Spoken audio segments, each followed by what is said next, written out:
Ripley's and hags are always fun to use.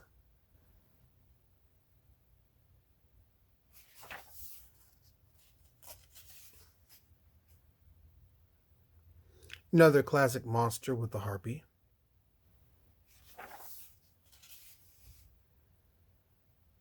Another creature we mentioned before was the Hukiva. Both the hippogriff and the hobgoblin are classic creatures.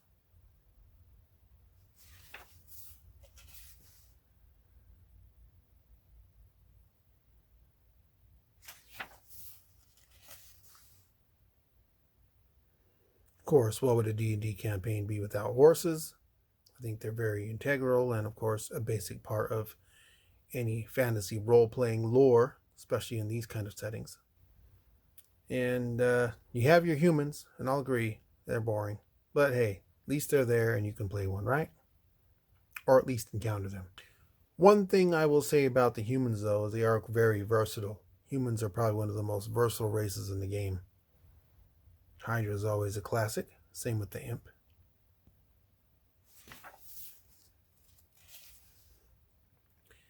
And this is one thing I do like about this book is the inclusion of methods.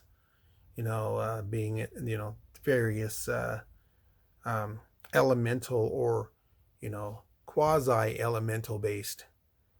Here we have the fire, the ice. So you have your basic elementals, but then you have your quasi elementals such as the mist and the smoke and the steam, which I think is really cool how they hit those those tween elements. Insects and they really gave you quite a bit of information here that you could do to create insects and kind of differentiate various types of insects within your campaign.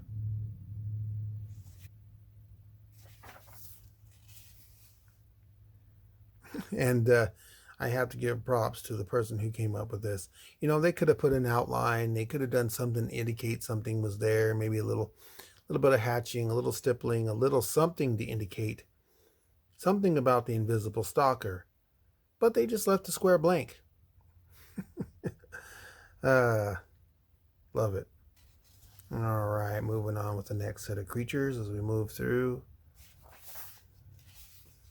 Really some great monsters.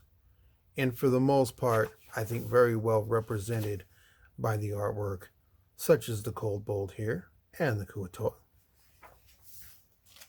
Lamia. Lamia. The Lamassu. The giant leech.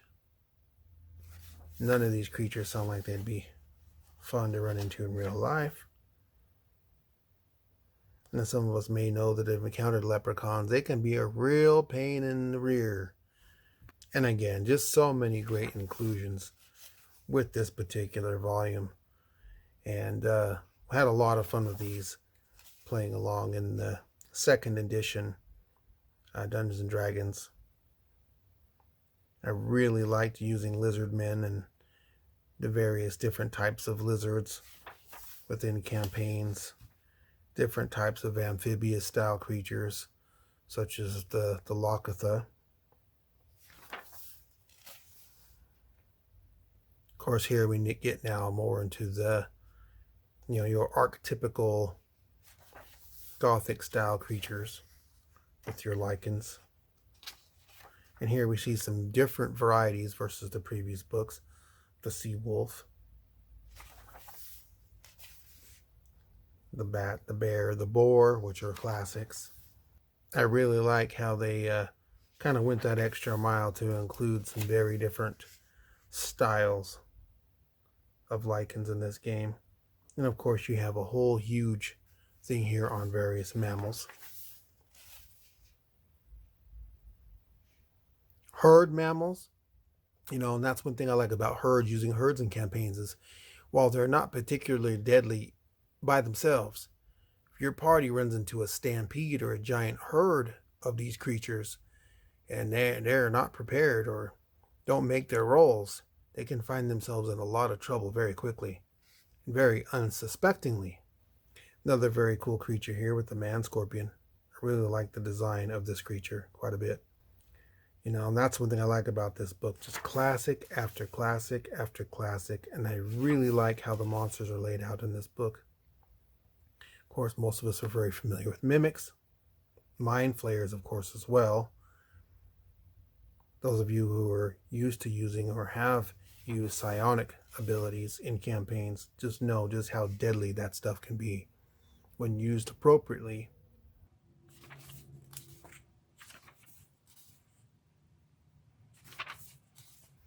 There's so many great monsters. I mean, I could sit here and talk all day about each one of them.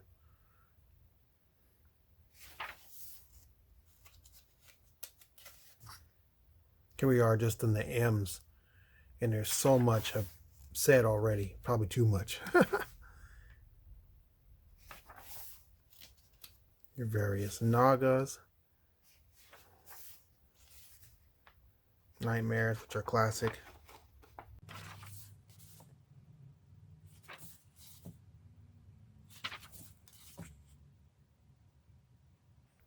What campaign would there be without oozes, slimes, and jellies? Always a classic part of Dungeons & Dragons, or any of this style of fantasy role-playing game, in my opinion.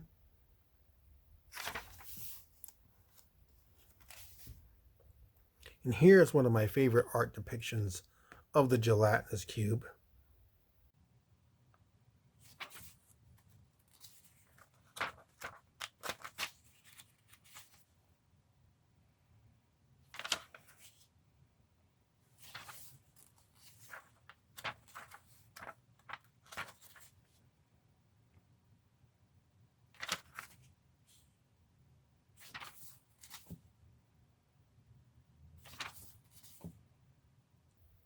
Just some really great stuff here with the piercer and the plants. This is dangerous plants. This goes to show you anything, and I mean anything and everything in the D&D campaign, monster-wise, can put an end to a party real quick if it's underestimated. Or, of course, the Rakshasa, which is always a classic creature.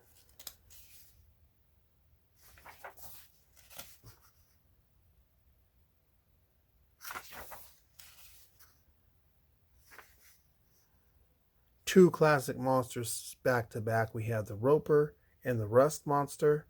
The Roper's artwork leaving something to be desired, although effective, while the Rust monster artwork is done very well. I really like the artwork for that creature.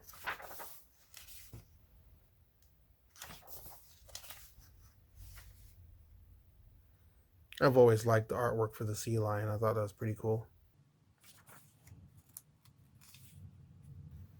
Another classic monster, skeletons.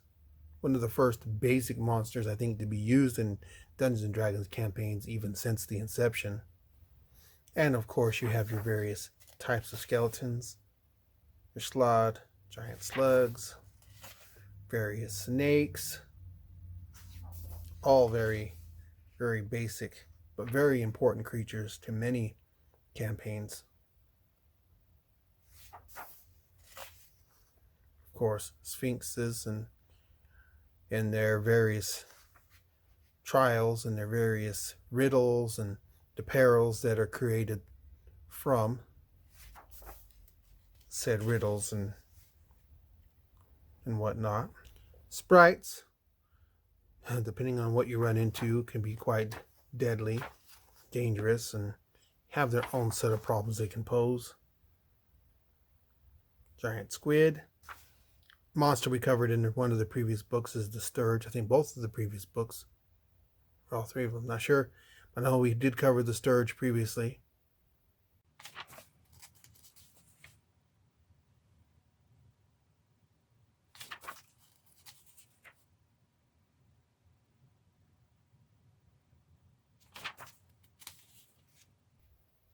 And of course, here we are with one of the most deadly creatures ever, the Tarrasque.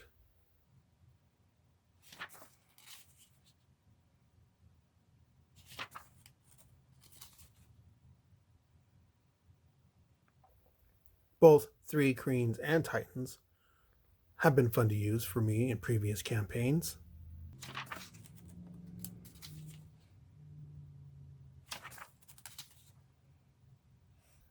Some more extremely classic creatures to use, in my experience. Troglodytes and trolls. Love them both.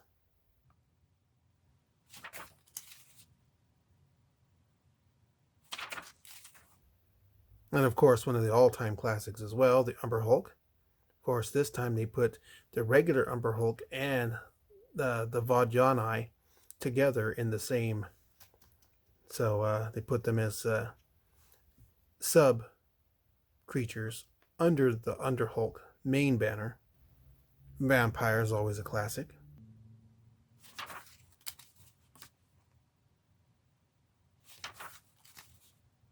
Always good to see the inclusion of whales in a D&D monster book.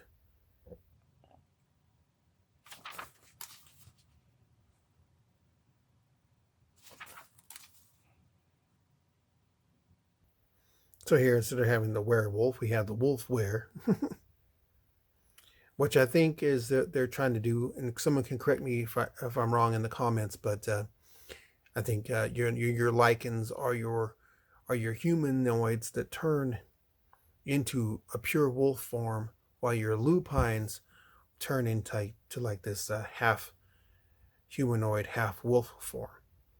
But if I remember right, that's the way it works. Here we have worms and wraiths, and of course, under the main worm category, we have the subcategories, and one of them being one we spoke of, and which is one of my favorite classic monsters, is the purple worm.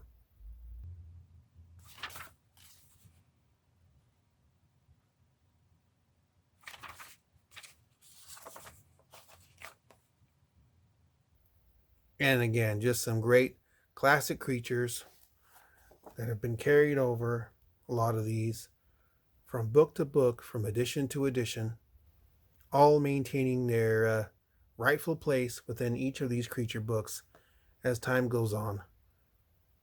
Of course, zombies and their various types being included.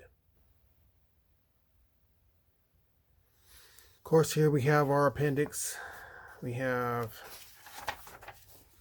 the proper format to create your own custom creatures if you would like to, which I always thought this was a fantastic option in this book. Of course, your various summoning tables, which I feel every creature book should have. To have a creature book without summoning tables or encounter tables of some kind, to me, is a really huge missed opportunity.